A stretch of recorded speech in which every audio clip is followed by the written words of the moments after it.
हम लोग बात कर रहे थे आर्टिकल 74 पे, और 74 पर बात करते हुए हम लोगों ने कहा कि 74 ये कहता है कि एक मंत्रिपरिषद होगी, और जब मंत्रिपरिषद होगी तो फिर राष्ट्रपति कभी ऐसी स्थिति में नहीं हो सकते जब मंत्रिपरिषद ना हो। और अगर निर्वचन ये स्वीकार करेंगे कि प्रेसिडेंट ऑफ इंडिया जब चाहें तब काउंसिल ऑफ मिनिस्टर की सलाह लें, और जब चाहे तो काउंसिल ऑफ मिनिस्टर की सलाह न लें, और जब वो काउंसिल ऑफ मिनिस्टर की सलाह नहीं लेंगे तब वे अपने आप कार्यपालिकी शक्ति का उपयोग कर सकेंगे अगर इंटरप्रिटेशन ऐसे स्वीकार करें। तो जो पोजीशन बनेगी वो ये कि कोई भी जमीर वाला आदमी तो काउंसिल ऑफ मिनिस्टर का हेड रहेगा नहीं। भाई जब तुम हमारी सलाह और सहायता लेना ही नहीं चाहते, तुम अपने आप सारे देश का प्रशासन चलाना चाहते हो, तो फिर कोई काउंसिल ऑफ मिनिस्टर इसका हेड प्रधानमंत्री के पद पर क्यों रहेगा? कोई जमीर वाला आदमी तो रहेगा नहीं। और काउंसिल ऑफ मिनिस्टर का हेड वही होगा जिसे लोकसभा में बहुमत होगा। अब राष्ट्रपति क्यों हैं? इसलिए हैं क्योंकि अनुच्छेद 52 कहता है कि भारत का एक राष्ट्रपति होगा। तो अगर अनुच्छेद 52 ये कहता है कि भारत का एक राष्ट्रपति होगा, तो अनुच्छेद 74 उसी संविधान का ये कहता है कि एक मंत्रिपरिषद होगी। तो मंत्रिपरिषद का स्थान राष्ट्रपति से किसी सूरत कम नहीं हो सकता। यानी हमें व्यवस्था ऐसे निर्मित करनी पड़ेगी कि मंत्रिपरिषद भी हो और राष्ट्रपति भी हो। ठीक है ना? हमें सामंजस्यपूर्ण अर्थान्वयन यही करना पड़ेगा। और अगर president of India activist role अपना ले, मीनिंग दे भाई सारे काम खुद करना शुरू कर दे। अगर ये मान लिया जाए कि वो एक्चुअल रूलर हैं और वो खुद काम कर सकते हैं क्योंकि संघ की समस्त कार्यपालिकी शक्ति उनमें निहित है, यद्यपि अपेक्षित यह है कि संविधान के प्रावधानों के मुताबिक काम करें, और लेकिन इस शब्द का अर्थ अगर वो ऐसे लगाएं कि मेरा मन होगा तो मंत्रिपरिषद की सलाह और सहायता लेंगे और मेरा मन नहीं होगा तो नहीं लेंगे, तो पोजीशन क्या बन जाएगी? पोजीशन ये बनेगी कि कोई स्वाभिमानी व्यक्ति प्रधानमंत्री के पद पर नहीं रहेगा और संसद में वही बहुमत में होगा। तो प्रेसिडेंट ऑफ इंडिया को नो डाउट किसी भी व्यक्ति को प्रधानमंत्री नियुक्त करने का हक है, लेकिन जिसे वो नियुक्त करेंगे अगर वो बहुमत प्राप्त दल का नेता नहीं है तो उसे सदन का विश्वास कैसे अर्जित होगा? और फिर राष्ट्रपति महोदय देश के प्रशासन के संचालन के लिए कोई प्रस्ताव संसद से कैसे पास करा पाएंगे? न तो वो कोई विधायी प्रस्ताव पास करा पाएंगे और न ही देश का कामकाज चलाने के लिए वित्तीय प्रस्ताव ये संसद से पास करा पाएंगे। कुछ भी नहीं करा सकते। और ये स्थिति भी खत्म हो जाएगी कि एक मंत्रिपरिषद होगी उनकी सलाह और सहायता के लिए, और सदैव होगी।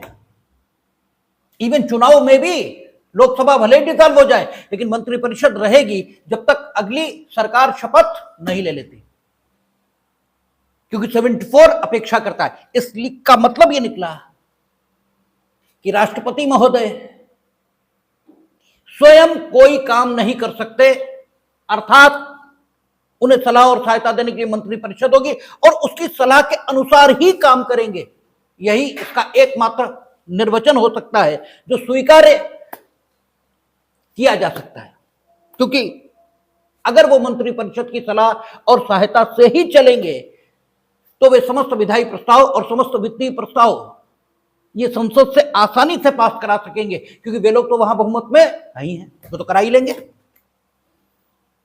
इसलिए 74 का यही अर्थान्वयन स्वीकार हो सकता है और यही माननीय उच्चतम न्यायालय ने, हमने आपको ठीक है चर्चा की थी आपसे कि यही इंटरप्रिटेशन सुप्रीम कोर्ट ने स्वीकार भी किया है कि जहां भी यह लिखा है कि प्रेसिडेंट ऑफ इंडिया ऐसा करेंगे वहां यह पढ़ा जाएगा कि मंत्रिमंडल की सलाह और सहायता से ऐसा करेंगे, और जैसा मंत्रिमंडल कहेगा वैसा करेंगे। अब परंतु इस पर बात होनी थी। 74 परंतु कहता है, परंतु मंत्रिपरिषद, राष्ट्रपति मंत्रिपरिषद से ऐसी सलाह पर साधारणतया या अन्यथा पुनर्विचार करने की अपेक्षा कर सकेगा, और राष्ट्रपति ऐसे पुनर्विचार के पश्चात दी गई सलाह के अनुसार कार्य करेगा। तो यह परंतु 1976 इसमें जुड़ा। 1976 उससे जोड़ा गया। जब परंतु नहीं जुड़ा था, क्या राष्ट्रपति तब स्वयं काम करने के लिए स्वतंत्र थे? इस परंतु के जुड़ने के कारण आज की तिथि पर हम यह कह रहे हैं कि अधिकतम राष्ट्रपति की शक्ति। भाई एक तर्क के लिए बात यह भी हो सकती है, कोई तर्कशास्त्री यह भी बात रख सकता है कि परंतु आपने जोड़ दिया, और परंतु जोड़कर आपने राष्ट्रपति को विवश किया 1976 में कि अधिकतम अब राष्ट्रपति यह कर सकते हैं कि मंत्रिमंडल उन्हें जो सलाह दे उसे एक बार पुनर्विचार के लिए भेज सकते हैं, लेकिन अगर मंत्रिमंडल दोबारा उसी ढंग की सलाह दे तो फिर उस सलाह के मुताबिक वे काम करेंगे। यह बात 1976 में आपने जोड़ दी, लेकिन 1976 से पहले यह बात नहीं थी। इसका अर्थ यह निकला, अगर आज की डेट पर कोई यह तर्क दे कि इसका अर्थ यह है कि फ्रेमर्स ये नहीं चाहते थे कि राष्ट्रपति स्वतंत्रता पूर्वक काम न करें, इसीलिए उन्होंने परंतु नहीं जोड़ा था, और आज भी अर्थान्वयन यही स्वीकार होना चाहिए कि राष्ट्रपति चाहें तो अपने आप काम कर सकते हैं, और चाहे तो मंत्रिमंडल की सलाह से करे। ये परंतु आपने गलत जोड़ दिया। कोई अगर तर्क के लिए ये बात कहना शुरू करे तो जवाब क्या हो? भाई सोचना ये पड़ेगा ना कि अगर ये सवाल उठे कि परंतु आपने गलत जोड़ दिया, फ्रेमर्स ऐसा चाहते ही नहीं थे, और अगर फ्रेमर्स चाहते होते तो परंतु उन्होंने खुद बनाया होता। परंतु तो आपने बना दिया, और परंतु में आपने लिखा कि मंत्रिमंडल अगर दोबारा सलाह दे वही तो राष्ट्रपति सलाह के मुताबिक काम करने को बाध्य है। इसका मतलब आपको भी मालूम था कि राष्ट्रपति अपनी मर्जी से काम कर सकते हैं, और राष्ट्रपति की मर्जी को प्रतिबंधित करने के लिए आपने परंतु जोड़ दिया। अगर कोई यह तर्क दे तो आपका उत्तर क्या हो, ये देखना पड़ेगा। इसी की बात हमने सुबह शुरू की थी कि सिर्फ परंतु ने स्थिति को स्पष्ट किया है और कुछ नहीं किया, क्योंकि जितने आर्टिकल हमने कोट किए, चाहे वो 111 हो, चाहे वो 78 हो, चाहे 74 की ओपनिंग वर्ड्स हो, ठीक है, और चाहे 114 या वित्तीय कामकाज या विधायी कामकाज से संबंधित आर्टिकल्स हों, उनमें तो कोई परिवर्तन नहीं हुआ। वो तो फ्रेमर्स ने जैसे बनाए थे वैसे ही हैं आज। और अगर सिर्फ उन प्रावधानों को ध्यान में रखा जाए, परंतु आप हटा भी दो तो भी पोजीशन यही बन रही है कि राष्ट्रपति अपने आप कोई काम कर ही नहीं पाएंगे, ठीक है, तब भी पोजीशन यही बन रही है। इसका मतलब यह है कि परंतु ने जो स्थिति थी उसको सिर्फ स्पष्ट कर दिया, परंतु ने अपनी तरफ से कोई नई सिचुएशन जोड़ी ही नहीं, ठीक है ना। और जब इस दृष्टिकोण से हम देखते हैं तो पता यह लगता है कि परंतु को कायदे से संशोधन माना ही नहीं जाना चाहिए, क्योंकि संशोधन तत्व में आप उसी को कहेंगे जो मूल में कुछ परिवर्तन लाए, जो मूल को स्पष्ट करे,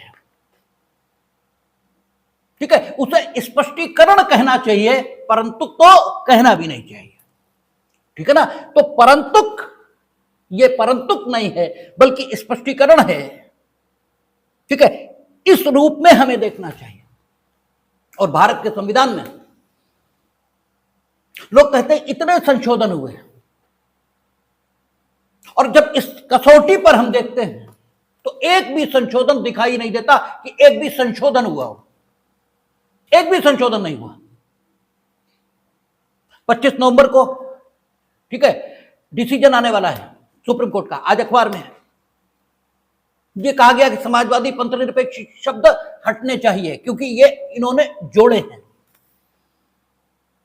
ठीक है, 42वें संविधान संशोधन से, और देखना इसके खिलाफ आएगा डिसीजन, और आना भी चाहिए क्योंकि पंथ निरपेक्ष शब्द जोड़ भले ही दिया हो,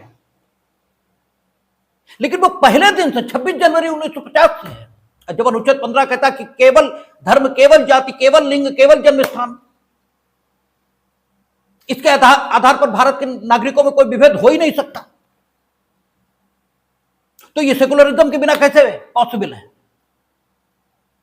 जब अनुच्छेद 14 कहता है कि विधि के समक्ष समानता और विधि का समान संरक्षण सबको हासिल होगा, जब अनुच्छेद 21 जिस रूप में था उसी रूप में आज है, तो फिर इन शब्दों को अगर जोड़ा भी गया तो स्थिति ज्यादा स्पष्ट हुई है।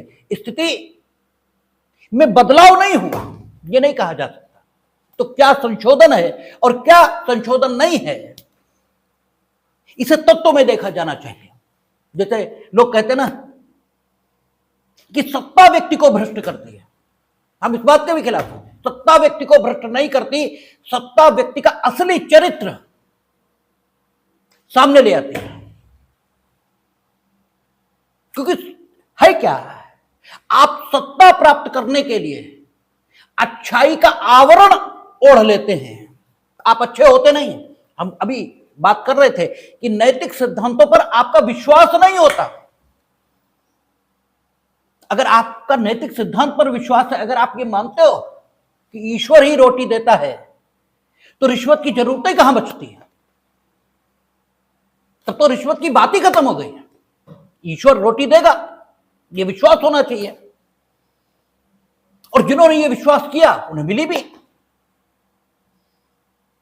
तो है क्या, आप नैतिक होते नहीं हैं, आप नैतिक दिखते हैं, इसलिए ताकि लोग आपकी तारीफें करें और इस लोकतंत्र के युग में आप कुछ वोट पा जाएं और आप ताकत में आ जाएं। और जब आप ताकत में आते हैं तब आपका मूल चरित्र यह सामने आना शुरू हो जाता है। तो सत्ता व्यक्ति को नग्न करती है, सत्ता उसके असली चरित्र को सामने लाती है। सत्ता व्यक्ति को भ्रष्ट नहीं करती। अगर सत्ता ने व्यक्ति को भ्रष्ट किया होता तो राम भी भ्रष्ट हुए होते। अगर सत्ता ने व्यक्ति को भ्रष्ट किया होता तो कृष्ण भ्रष्ट हुए होते। सत्ता व्यक्ति को भ्रष्ट नहीं करती, सत्ता व्यक्ति का असल चरित्र यह सामने लाती है। जो अच्छा होता है वो अच्छा दिखता है, जो अच्छा नहीं होता वो अच्छा नहीं दिखता, ठीक है। तो सत्ता भ्रष्ट करती है, यह नासमझों के द्वारा दिया गया सूत्र है।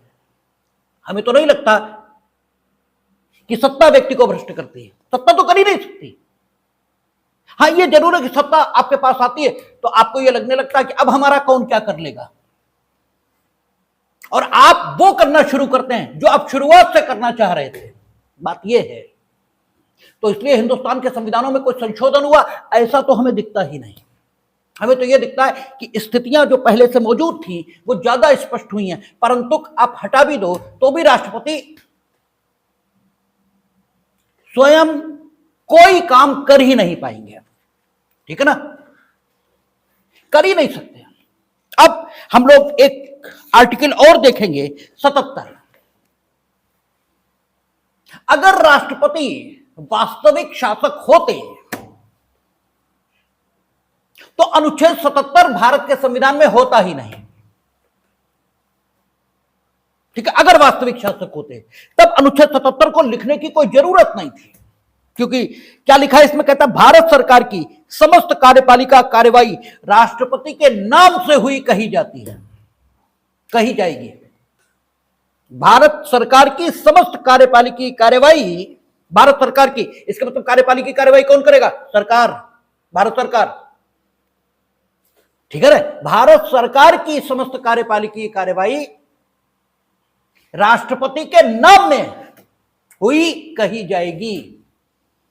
ये नहीं लिखा है कि राष्ट्रपति की समस्त कार्यपालिकी कार्यवाही भारत सरकार के नाम में हुई कही जाएगी, ये नहीं लिखा है। शब्द बिल्कुल डिफरेंट है।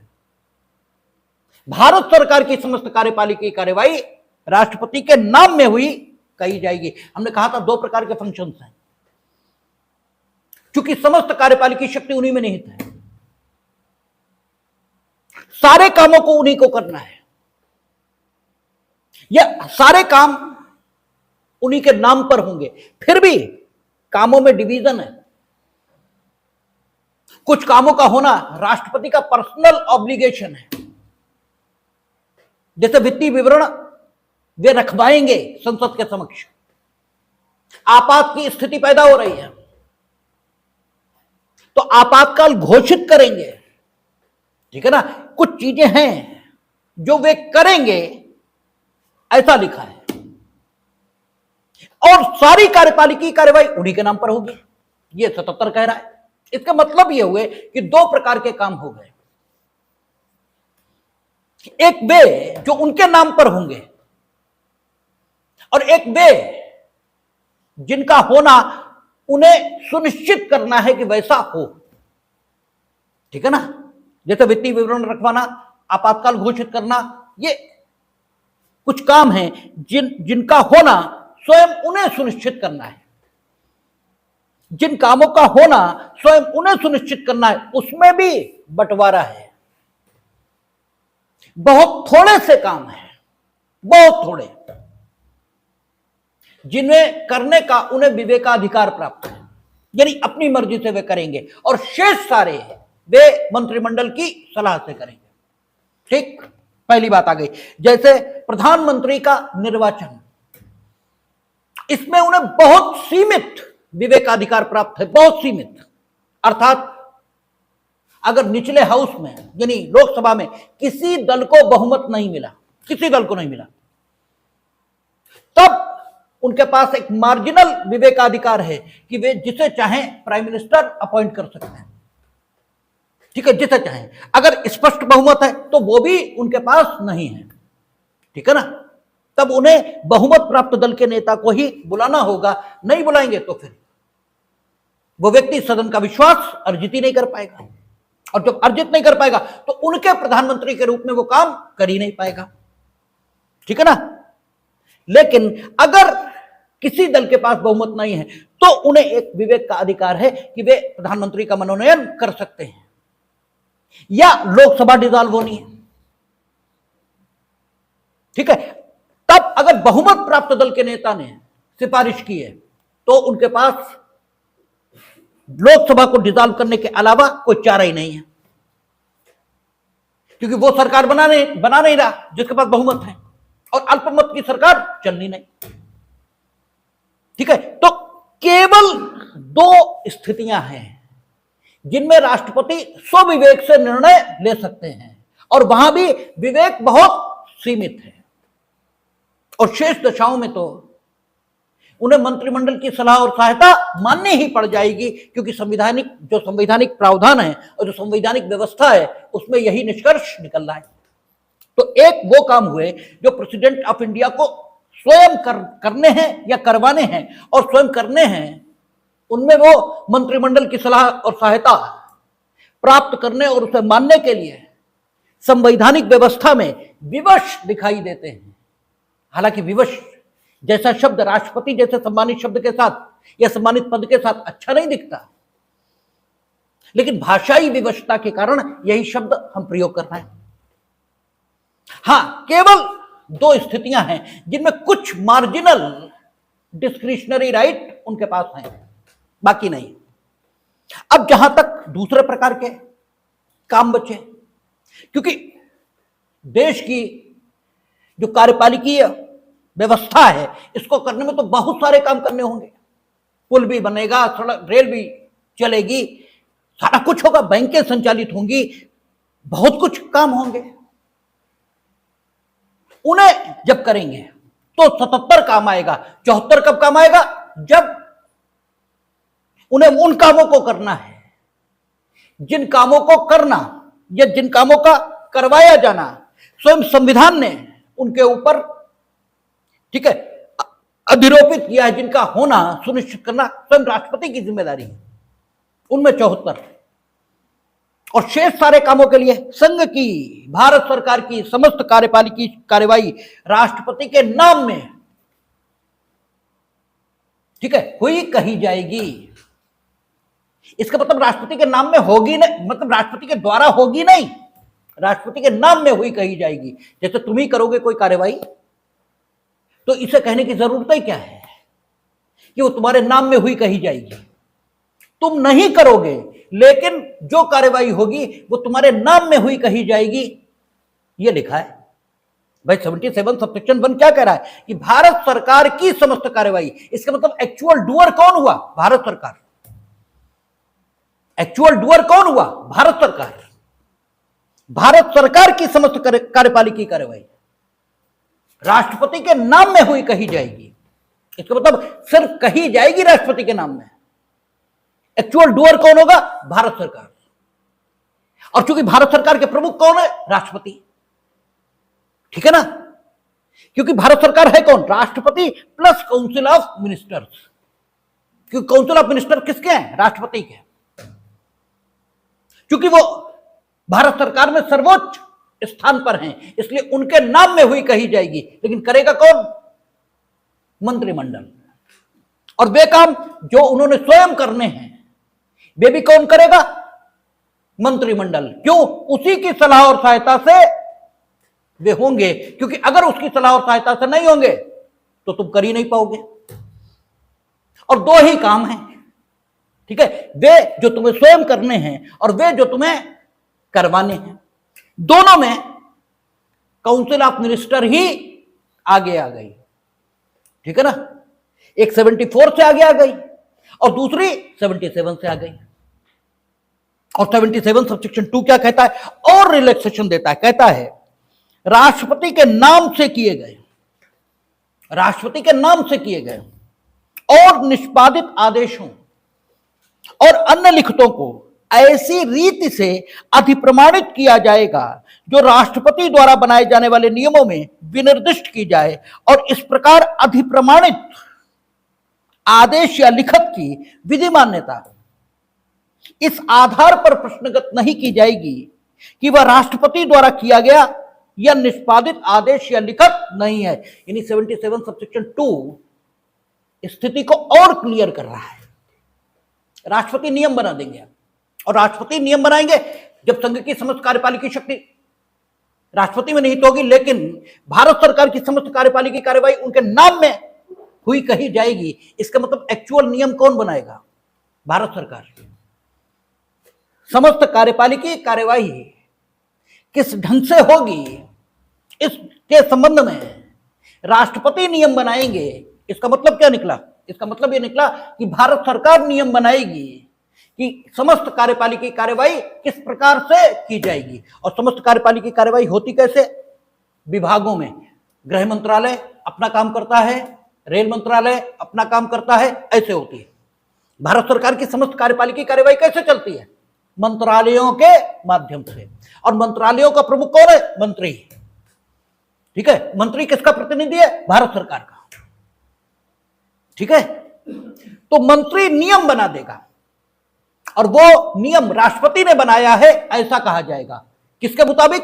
77 सबसेक्शन 1 के मुताबिक, ठीक है ना। नियम कौन बनाएगा? मिनिस्टर। और नियम में वो कह देगा कि अगर परमिशन मांगी जाती तो ये देंगे, यानी ज्वाइंट सेक्रेटरी देंगे। अगर कोई प्रोजेक्ट फाइनल होगा तो कौन करेगा? सेक्रेटरी करेंगे। और इसीलिए आप देखते हैं रिश्वत कौन लेता है? मंत्री। जेल कौन जाता है? ऑफिसर, ठीक है। इसीलिए ये होता है। हालांकि ऑफिसर बड़े निर्दोष नहीं होते, अधिकांश हिस्सा तो वही खा गए होते हैं, ठीक है। 100 में 100 रुपए की बेईमानी होती है तो 70 तो अधिकारी खा गए होते हैं। मंत्री जी को तो 10 या 15 रुपए मिले होते हैं, ठीक है। एक्चुअल पोजीशन ये होती है। लेकिन नियम बना दिए गए कि काम कैसे किया जाएगा, ये नियम बना दिए गए। किसने बनाए? राष्ट्रपति ने। लेकिन एक्चुअली किसने बनाए? मिनिस्टर ने। ठीक है, मिनिस्टर के जो नियम बनाए हुए हैं वो किसने बनाए? राष्ट्रपति ने। ये माना जाएगा, ठीक है, ये माना जाएगा, लेकिन राष्ट्रपति खुद नहीं बनाएंगे, ठीक है ना। ये माना जाएगा, क्यों? 77 सबसेक्शन 1 के प्रभाव से भारत सरकार की समस्त कार्यपालिका कार्यवाही राष्ट्रपति के नाम में हुई कही जाएगी, ठीक है। और 77 सबसेक्शन 2 कहता है कि राष्ट्रपति कार्यपालिका की कार्यवाही को संचालित करने के लिए नियम बनाएंगे और समस्त कार्यपालिका की कार्यवाही उन नियमों के मुताबिक चलेगी। तो राष्ट्रपति नियम बनाएंगे ना। तो 77 सबसेक्शन 1 क्या कहता है कि भारत सरकार की समस्त कार्यपालिका की कार्यवाही राष्ट्रपति के नाम में हुई कही जाएगी। तो भारत सरकार नियम बनाएगी ना, और वो नियम किसने बनाए? राष्ट्रपति ने। ऐसा कह दिया जाएगा, और जब ऐसा कह दिया जाएगा तो प्रत्येक विभाग का मंत्री अपने विभाग के कामों को संपादित करने के लिए नियम बना देगा कि इन नियमों के मुताबिक सारे काम होंगे। और इसीलिए आप किसी भी डिपार्टमेंट में कोई भी एप्लीकेशन देते हैं, वो बताते हैं कि इसके लिए एग्जीक्यूटिव इंजीनियर के आदेश चाहिए। कितना नियम बनाया? इलेक्ट्रिसिटी का जो मिनिस्टर है उसने बनाया। माना क्या जाएगा? किसने बनाया? राज्यपाल ने, राज्यों की दशा में। और केंद्र की दशा में किसने बनाया? राष्ट्रपति ने। और उन नियमों के मुताबिक अगर निर्णय लिया गया तो यह माना जाएगा कि यह राष्ट्रपति ने निर्णय लिया है, ठीक है ना। और उस निर्णय पर यह लिखा जाएगा कि राष्ट्रपति महोदय ये चाहते हैं और उन्होंने इसके लिए अपनी इच्छा व्यक्त कर दी है, ये लिखा जाएगा। जबकि राष्ट्रपति को पता भी नहीं है कैसा हुआ है, ठीक है, क्योंकि 77 सबसेक्शन 1 भारत सरकार की समस्त कार्यपालिका की कार्यवाही राष्ट्रपति के नाम में की जाएगी और भारत सरकार करेगी, ठीक है। और भारत सरकार में है कौन कौन? राष्ट्रपति प्लस काउंसिल ऑफ मिनिस्टर। और जब राष्ट्रपति के नाम में की जाएगी इसका मतलब काउंसिल ऑफ मिनिस्टर करेगी, राष्ट्रपति के नाम में करेगी सिर्फ। और कार्यपालिका की कार्यवाही के संचालन के लिए नियम बनेंगे, वो कौन बनाएगा? राष्ट्रपति, ठीक है। और जब कह रही कार्यपालिका की कार्यवाही वही करेंगे, लेकिन उनके नाम में की हुई कही जाएगी तो काउंसिल ऑफ मिनिस्टर करे, नियम बनाएगी इसका मतलब। तो अपने अपने विभाग के लिए पॉलिसी का निर्माण प्रत्येक मंत्री कर देता है। अच्छा, और उन नियमों में यह भी बताया जाएगा कि जब उन नियमों के मुताबिक निर्णय लिया जाएगा, ठीक है, तो उस निर्णय के बारे में कहा यह जाएगा कि यह निर्णय राष्ट्रपति ने लिया है, ठीक है, या यह निर्णय राज्यपाल ने लिया है। 163 आर्टिकल है, वो सेम ऐसी ही बात राज्यों के संबंध में कहता है, ठीक है। तब यह कहा जाएगा कि राष्ट्रपति ने निर्णय ले लिया है। अच्छा, और अगर किसी न्यायालय में आप ये खड़े होकर कहेंगे कि यह निर्णय राष्ट्रपति ने नहीं लिया है बल्कि विभाग के मंत्री के द्वारा नियमों के माध्यम से दिए गए अधिकार के नाते उस विभाग के अधिकारियों ने लिया है, तो इस आधार पर, केवल इस आधार पर आपकी बात नहीं सुनी जाएगी। आपकी बात केवल इस आधार पर नहीं सुनी जाएगी, क्योंकि क्या लिखा है? 77 सबसेक्शन 2 में लिखा है कि राष्ट्रपति के नाम से किए गए, राष्ट्रपति के नाम से किए गए और निष्पादित आदेशों और अन्य लिखितों को ऐसी रीति से अधिप्रमाणित किया जाएगा जो राष्ट्रपति द्वारा बनाए जाने वाले नियमों में विनिर्दिष्ट की जाए। यानी नियमों में यह भी लिखा होगा कि जो निर्णय राष्ट्रपति द्वारा बनाए गए नियमों के मुताबिक लिया जाएगा उसे अधिप्रमाणित कैसे किया जाएगा, अर्थात उसे प्रकट कैसे किया जाएगा, ठीक है। प्रकट करने का भी एक तरीका होता है। जैसे शासकीय राजपत्र आप पढ़ते हैं, एप्लीकेशन आप लिखते हैं तो कैसे लिखते हैं? महोदय सविनय निवेदन यह है कि ऐसा ऐसा ऐसा, उसका एक प्रारूप है, ठीक है। तो राष्ट्रपति महोदय ने इस काम के प्रति अपनी सहमति व्यक्त कर दी है। इस बात को प्रकट करने के लिए भी नियम बनेगा, काम को करने के लिए भी नियम बनेगा, और काम राष्ट्रपति द्वारा बनाए गए नियम के मुताबिक किया गया है, इस बात को कहने के लिए भी नियम बनेगा कि कैसे उसको कहा जाएगा, ठीक है ना। और जब कभी किसी आदेश अथवा लिखत को उसी ढंग से कह दिया जाएगा, कहने का जो ढंग नियमों में बना है, ठीक है ना, तो फिर यह कभी नहीं कहा जाएगा किसी भी न्यायालय के समक्ष कि राष्ट्रपति ने ये नहीं कहा, ये माना जाएगा कि राष्ट्रपति ने वो कहा है। ठीक है, भले ही राष्ट्रपति ने नहीं कहा। ठीक है, खूब समझ लीजिए और अपने दिमागों से सबसे पहले सारे आइडियाज निकाल दीजिए, तब ये बात समझ में आएगी। काम को करने के संबंध में नियम अलग बात है, और काम किया गया ये कहने के संबंध में नियम अलग बात है। संबंध की तामील अलग बात है, और संबंध की तामील का सबूत अलग बात है। संबंध की तामील अलग बात है। संबंध की तामील कैसे होगी? अधिकारी जाएगा, वहां 2 प्रतियों में देगा, एक प्रति रसीद के तौर पर वापस मिलेगी, सहज दृश्य भाग में लगाएगा। ये तामील का ढंग है, और तामील के सबूत की जरूरत पड़े तो संबंधित अधिकारी की परीक्षा की जाएगी, उसके एफिडेविट पे बात मानी जा सकती है। तामील का सबूत अलग बात है और तामील अलग बात है। ऐसे ही भारत सरकार की कार्यपालिकी कार्यवाही राष्ट्रपति के नाम में की जाएगी। भारत सरकार की कार्यपालिकी कार्यवाही को करने के लिए नियम अलग बात है। ठीक है, और नियम के मुताबिक कार्यवाही की गई, इसको अभिव्यक्त करने के लिए नियम अलग है। और अगर ये कार्यवाही उस नियम से अभिव्यक्त की गई है, अभिव्यक्ति का जो नियम यानी तामील के सबूत का जो ढंग बताया गया है, अगर सबूत उस ढंग से दिया गया तो माना जाएगा तामील हुई, तो फिर मान लिया जाएगा कि संबंध की तामील हुई है। ठीक वही बात यहां है। भारत सरकार की कार्यपालिकी कार्यवाही को करने के लिए नियम बने, और वो कार्यवाही किसके नाम में होगी? राष्ट्रपति के नाम में। ठीक है, उसी नियम के मुताबिक आप कार्यवाही करेंगे। आपने कार्यवाही उस नियम के मुताबिक की, समाज को कैसे पता लगे कि आपने कार्यवाही उसी नियम के मुताबिक की है जो राष्ट्रपति ने विभाग के मंत्री के माध्यम से कार्यवाही को करने के लिए नियम बनवाया था? ये समाज को कैसे पता लगे? तो समाज को बताने के लिए एक नियम अलग से बनाया जाएगा, और उसे अधिप्रमाणन संबंधी नियम कहेंगे।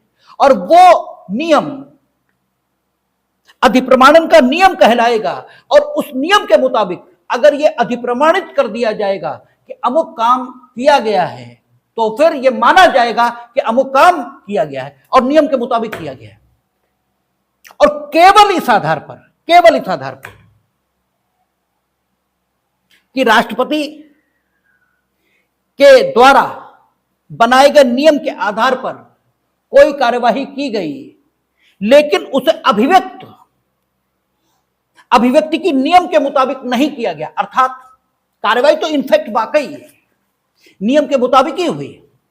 भाई ये भी तो हो सकता है, जैसे आपने हाई स्कूल पास नहीं किया, फर्जी मार्कशीट बना ली हाई स्कूल की, लेकिन हाई स्कूल की फर्जी मार्कशीट पर वो सब चीजें होती हैं जो हाई स्कूल की असली मार्कशीट में होते हैं।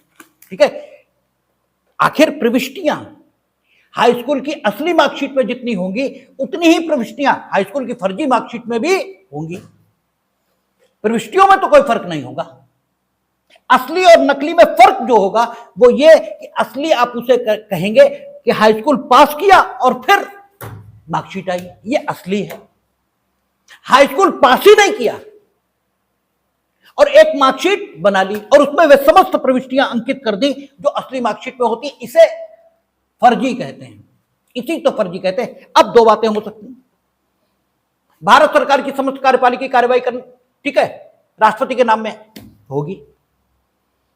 राष्ट्रपति के नाम में कार्रवाई होगी जरूर, लेकिन करेगा कौन? भारत सरकार। भारत सरकार, इसका प्रतिनिधित्व विभागों में मंत्री के माध्यम से होता है। मंत्री भी सारे काम खुद नहीं कर सकता।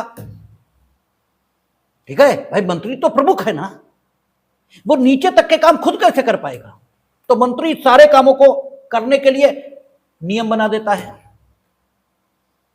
वे नियम राष्ट्रपति ने बनाए हैं ऐसा कहा जाता है। क्यों? भारत सरकार की समस्त कार्यपालिकी कार्रवाई उन्हीं के नाम में होगी। उन नियमों के मुताबिक डिसीजन लिया भी जा सकता है और डिसीजन नहीं भी लिया जा सकता है। जैसे तुम हाई स्कूल पास करके भी मार्कशीट हासिल कर सकते हो और बिना पास किए भी हासिल कर सकते हो। अगर पास करके हासिल की तो वो असली है, बिना पास किए हासिल की तो वो फर्जी है। ऐसे ही भारत सरकार की जो कार्यपालिकी कार्रवाई है वो राष्ट्रपति द्वारा बनाए गए नियम अर्थात विभाग के मंत्री द्वारा बनाए गए नियम इसके मुताबिक की गई है तो ठीक है, वो भारत सरकार की कार्यपालिकी कार्यवाही है। ठीक है, और यह भी हो सकता है कि कार्यवाही उस नियम के मुताबिक की ही ना गई हो, सिर्फ ये कहा जा रहा हो कि ये उस नियम के मुताबिक की गई है। जैसा कि आप हाई स्कूल पास किए बिना ये कहते हैं कि ये हाई स्कूल की मार्कशीट मेरी है, उस नियम के मुताबिक कार्रवाई नहीं की गई, ये स्थिति है। ठीक है, अब यहीं पर रुक जाएं। अब एक नियम और बनाया जाएगा, क्योंकि अगर वाकई भारत सरकार की समस्त कार्यपालिकी कार्रवाई उसी नियम के मुताबिक की गई है, जिस नियम के मुताबिक उसे होना चाहिए, तो भी समाज को सूचित होना जरूरी है कि ये उसी नियम के मुताबिक की गई है। तो अभिव्यक्ति का एक नियम बनेगा कि जो कार्यवाही भारत सरकार के नियमों के मुताबिक की जाएगी उसकी अभिव्यक्ति भी इसी ढंग से की जाएगी। और जो अभिव्यक्ति उस ढंग से की जाएगी तो किस नाम से होगी? राष्ट्रपति के नाम से, क्योंकि 77(1) कह रहा है। तो अभिव्यक्ति का जो नियम होगा वो अनिवार्य रूप से ये निर्देश देगा कि कार्यपालिकी कार्यवाही की अभिव्यक्ति हमेशा राष्ट्रपति के नाम में की जाए।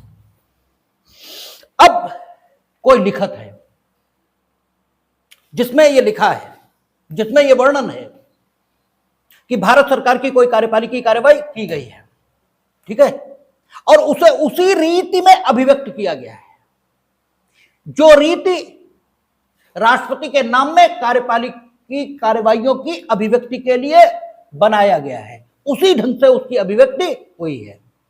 ठीक है, लेकिन अभी भी ऐसा हो सकता है कि वो कार्रवाई वाकई उस नियम के मुताबिक न हुई हो, अभी भी तो हो सकता है। भाई अभिव्यक्ति है, सिर्फ अभिव्यक्ति है। कार्यपालिकी कार्रवाई जिन्होंने की उसे होते हुए समाज के लोगों ने नहीं देखा, समाज के लोगों ने सिर्फ अभिव्यक्ति देखी है, सिर्फ अभिव्यक्ति। कार्यपालिकी कार्रवाई उस ढंग से की गई या नहीं की गई, ये अभी भी विवाद का विषय हो सकता है। तथ्य के रूप में, वास्तविकता के तौर पर हो सकता है वो कार्रवाई उस ढंग से न भी की गई हो जिस ढंग से उसका किया जाना बताया गया है, और यह भी हो सकता है कि वाकई की गई हो। तो इस संबंध में 77(2) ये कहता है कि अगर किसी कार्यपालिकी कार्रवाई को अभिव्यक्ति की नियम के मुताबिक इस रूप में अभिव्यक्त किया गया है कि वो राष्ट्रपति ने स्वयं की है, ठीक है, राष्ट्रपति ने स्वयं की अर्थात वो राष्ट्रपति के नाम में अभिव्यक्त की गई है, तो आप केवल इस आधार पर कि वो राष्ट्रपति, ठीक है, के नाम में नहीं की गई, केवल लिख दिया गया है, केवल इस आधार पर चैलेंज नहीं करेंगे किसी भी न्यायालय में। ठीक है ना, वो मानी जाएगी कि राष्ट्रपति ने की है। ठीक है, अच्छा मान लो की गई, अब ये भी स्थिति हो सकती है कि जो कार्यपालिकी कार्रवाई थी वाकई नियमों के मुताबिक हुई, लेकिन ये लिखना भूल गए, यानी उसकी अभिव्यक्ति जो थी वो राष्ट्रपति के नाम में नहीं हुई, ये भी हो सकता है। क्या होना चाहिए था 77(1) के मुताबिक कि भारत सरकार की कार्रवाई राष्ट्रपति के नाम में की गई कही जानी चाहिए थी। ठीक है, और राष्ट्रपति के नाम में की गई है, इसे कहने के लिए नियम बने हुए हैं। अब यह भी हो सकता है कि कार्यवाही करने के जो नियम बने हैं उनके मुताबिक कार्यवाही न हुई हो, केवल लिख दिया गया हो कि यह राष्ट्रपति के, ठीक है, द्वारा कृत कार्यवाही है।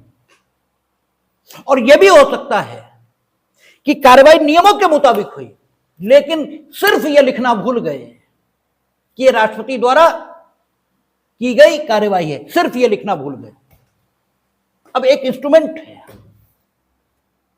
जिस पर यह कहा गया है कि भारत सरकार की कार्यवाही का अभिलेख, इसमें जो लिखा हुआ है वो जिस कार्रवाई के संबंध में है वो राष्ट्रपति द्वारा बनाए गए नियमों के मुताबिक की गई, ये लिखा हुआ है।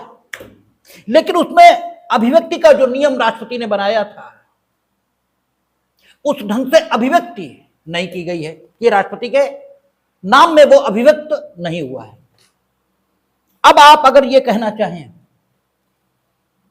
ठीक है, कि साहब ये राष्ट्रपति ने कार्रवाई की ही नहीं, ठीक है ना, तो आपको सिद्ध करना पड़ेगा कि ये कार्रवाई राष्ट्रपति ने नहीं की, ठीक है। और अगर मान लीजिए उसमें लिखा है कि राष्ट्रपति के द्वारा की गई और वाकई वो राष्ट्रपति द्वारा बनाए गए नियम के मुताबिक नहीं की गई है, ठीक है, और आप उसे न्यायालय में चैलेंज करना चाहें तो 77(2) के आधार पर कोई न्यायालय, ठीक है, आपकी कार्यवाही को क्या रिजेक्ट कर सकता है, यह प्रश्न है। तो कहता राष्ट्रपति के नाम से किए गए और निष्पादित आदेशों और अन्य लिखतों को ऐसी रीति से अधिप्रमाणित किया जाएगा जो राष्ट्रपति द्वारा बनाए जाने वाले नियमों में विनिर्दिष्ट की जाए, और इस प्रकार अधिप्रमाणित आदेश या लिखत को, ठीक है, या लिखत की विधि मान्यता इस आधार पर प्रश्नगत नहीं की जाएगी, इस आधार पर कि वह राष्ट्रपति द्वारा किया गया यह निष्पादित आदेश या लिखत नहीं है। यानी कार्यवाही नियमों के मुताबिक नहीं हुई, सिर्फ लिख दिया गया कि राष्ट्रपति द्वारा कृत कार्यवाही है,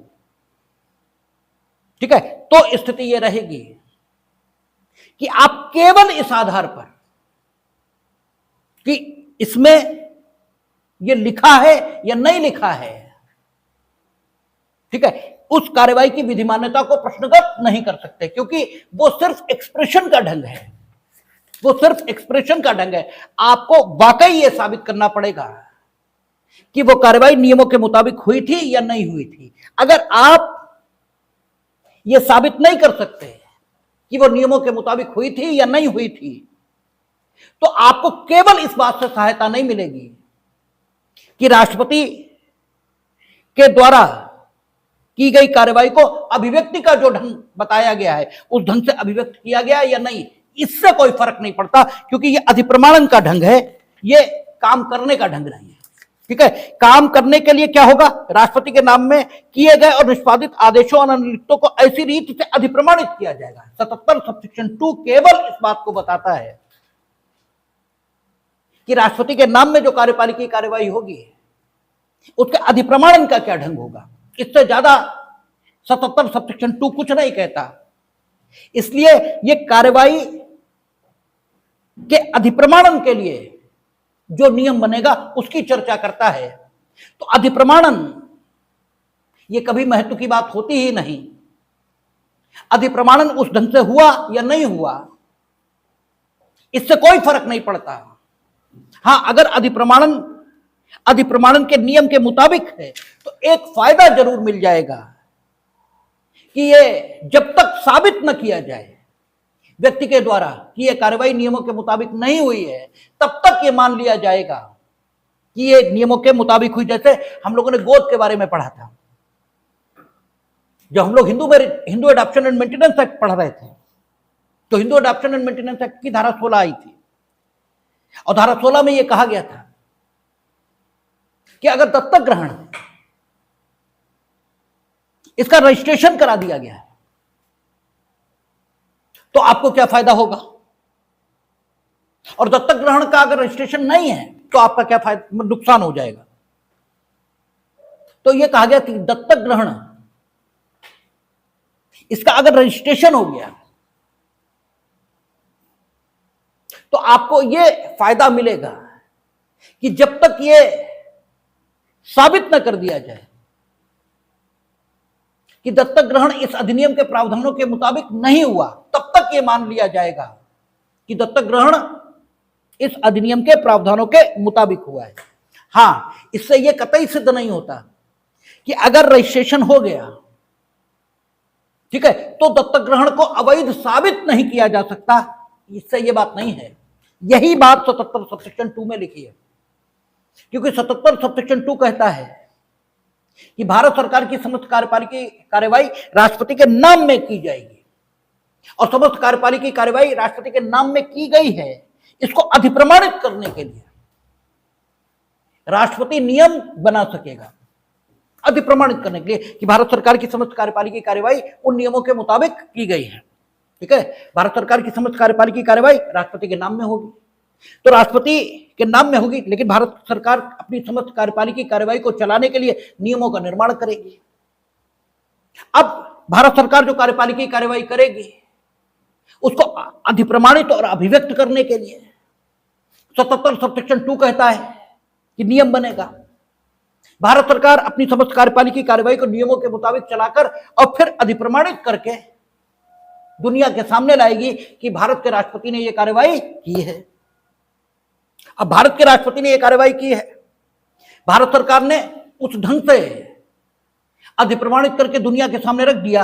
अधिप्रमाणन का जो ढंग नियम बताता था, ठीक है, तो भारत सरकार ने अगर यह रख दिया, ठीक है, तो इसका अर्थ यह नहीं है कि अब इसको चैलेंज नहीं किया जा सकता कि यह कार्रवाई वाकई भारत सरकार ने नियमों के मुताबिक नहीं की है।